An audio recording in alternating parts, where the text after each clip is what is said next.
Salam sejahtera disampaikan kepada para pendengar dimanapun Anda berada. Kiranya Anda semua berada dalam keadaan sehat dan dalam pemeliharaan Tuhan senantiasa. Renungan kali ini mengangkat tema Anda akan dipulihkan. Bacaan terambil dari Yeremia 33 ayat 25 dan 26. Saudara-saudara yang kekasih dalam Kristus, pernahkah Anda merasa bahwa hidup ini begitu sulit dan seolah-olah tidak ada harapan? Dalam situasi seperti itu, firman Tuhan hari ini membawa kabar sukacita. Melalui Nabi Yeremia, Allah akan menyatakan sebuah janji pemulihan yang pasti kepada umatnya. Mengapa bangsa Yehuda diberi janji pemulihan? Karena pada saat itu mereka berada dalam pembuangan di negeri Babel. Mereka dibuang karena dosa mereka dalam penyembahan kepada berhala, para pemimpin yang korup, ketidakadilan sosial yang merajalela. Dalam pembuangan bangsa Yehuda menderita dengan trauma kehancuran bait Allah di Yerusalem. Menderita karena kehilangan identitas sebagai bangsa yang kalah. Menderita pula karena hidup jauh dari tanah air. Yeremia 33 berisi janji Tuhan tentang pemulihan dan pengampunan bagi bangsa Yehuda dan Israel yang telah mengalami pembuangan karena dosa-dosa mereka. Tuhan berjanji untuk memulihkan keadaan mereka dan membawa mereka kembali ke tanah mereka dengan penuh kasih setia. Nabi Yeremia di samping memberitakan firman Tuhan tentang pemulihan, dia juga menegaskan akan kepastian janji ini. Kepastian ini didasarkan atas karakter Allah akan satunya kata dan perbuatan. Ini menggarisbawahi bahwa apa yang dijanjikan akan dilaksanakan dan akan menjadi terwujud. Dalam janji pemulihan ini ada beberapa pokok yang akan dipulihkan. Dimensi yang akan dipulihkan meliputi bidang spiritual, di mana akan dipulihkan penyembahan yang benar kepada Tuhan. Secara nasional mereka akan dipulihkan kedaulatan dan tanah air. Dari dimensi sosial akan terjadi pemulihan struktur masyarakat dan keadilan. Dari dimensi ekonomi akan dilakukan pembangunan kembali kota dan infrastruktur. Dari dimensi psikologis, pemulihan dari trauma pembuangan. Dalam konteks inilah janji pemulihan Allah melalui Yeremia menjadi sangat berarti dan memberikan pengharapan bagi bangsa yang sedang menghadapi kehancuran total. Janji pemulihan Tuhan berlaku bukan saja bagi bangsa Yehuda dan Israel pada masa yang lalu, tetapi juga bagi kita yang hidup pada masa kini. Hidup kita juga berada dalam berbagai krisis yang perlu dipulihkan oleh Tuhan. Kita akan mencoba melihat krisis zaman kita yang paralel dengan situasi bangsa Yehuda yang dibuang ke Babilonia. Seperti bangsa Yehuda dulu, kita juga menghadapi krisis spiritual. Dulu, Israel menyembah berhala dan meninggalkan Tuhan. Pada masa kini, manusia pada umumnya dan kadang-kadang kita umatnya menjauh dari Tuhan. Kita tenggelam dalam arus duniawi, dalam rupa materialisme, dalam rupa konsumerisme. Benda-benda dan kebutuhan benda-benda duniawi menggantikan Tuhan. Cara berpikir sekularisme menggeser Tuhan dan mengkotakkan Tuhan di hari Minggu saja. Mengkotakkan Tuhan di tempat ibadah saja. Dalam dunia perdagangan dan kehidupan sehari-hari, kita kompromi dengan nilai-nilai duniawi. Dalam bidang ibadah, kita kehilangan fokus pada ibadah sejati dan menurunkan ibadah menjadi ritual yang rutin tanpa penghayatan yang dalam. Berikutnya kita menghadapi krisis moral dan sosial. Dulu, ketidakadilan sosial dan kepemimpinan korup di Israel.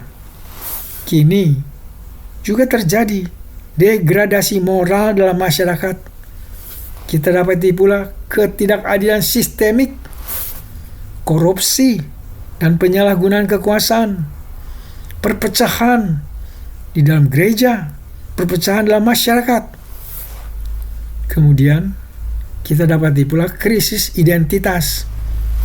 Dulu Israel kehilangan identitas sebagai umat pilihan. Kini banyak didapati orang Kristen kehilangan identitas sebagai garam dan terang. Banyak dari kita kompromi dengan nilai-nilai duniawi.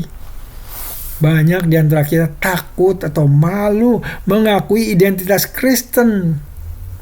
Beberapa dari kita juga kehilangan panggilan misioner.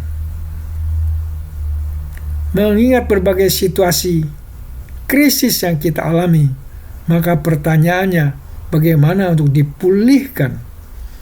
Pemulihan krisis di zaman Israel dulu adalah ajakannya untuk pertama-tama kembali kepada Tuhan yang benar. Hal yang sama berlaku bagi kita. Kita pertama-tama diajak untuk kembali kepada Tuhan. Kita diajak untuk bertobat, berpaling kembali kepada Tuhan dengan meninggalkan segala dosa, meninggalkan segala kenikmatan duniawi. Tuhan sudah memanggil Anda. Tuhan sudah memanggil saya melalui berbagai cara. Dan biarlah kita memberikan respon yang sepadan. Setelah kembali kepadanya, biarlah kita meningkatkan komitmen kepada Kristus.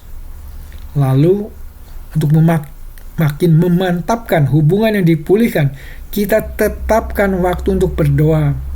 Kita tetapkan waktu untuk pendalaman firman Tuhan. Jangan lupa pula, iman dikuatkan dalam kebersamaan, sehingga biarlah kita disiplin dalam beribadah bersama, disiplin dalam acara persekutuan doa bersama, disiplin dalam belajar Alkitab bersama.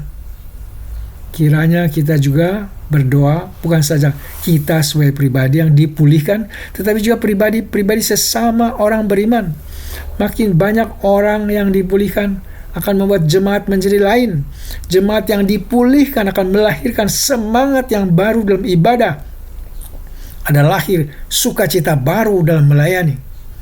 Dan makin meninggikan nama Yesus. Segala pertengkaran dan segala salah faham akan surut. Lahirkanlah sikap saling mengampuni dan saling mendukung, agar masing-masing kita menjadi saksi-saksi Kristus dan menjadi berkat bagi sesama. Untuk mengalami pemulihan yang berkesinambungan, kiranya kita melihat apa yang dinyatakan Roh Kudus.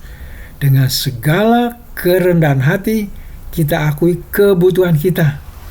Di samping yang telah disebutkan di atas, barangkali ada juga mereka yang mempunyai kebutuhan personal. Ada yang diikat, ada yang diperbudak oleh judi online. Dimulai dengan iseng-iseng sebagai entertainment, lama-kelamaan menjadi kecanduan, dari iseng menjadi keterikatan, sehingga untuk memenuhi kebutuhan judinya banyak kali pinjam uang, menipu orang lain. Karena judi dalam bentuk apapun tidak pernah ada pemenang, kebanyakan menjadi pecundang. Sadari dulu akan situasi celaka sedang mengikat Anda. Ada kemungkinan pelepasan dari keterikatan Anda hanya kalau mau datang kepada Tuhan Yesus Kristus. Bertobatlah. Biarlah kuasa Tuhan Yesus membebaskan Anda, memutuskan rantai-rantai nafsu judi, dan membebaskan Anda dengan kuasa Tuhan. Dan Anda bersama Tuhan kemudian bertekad untuk menjalani hidup baru dalam pemulihan kuasa Roh Kudus. Kita hidup dalam dunia yang sudah jatuh dalam dosa.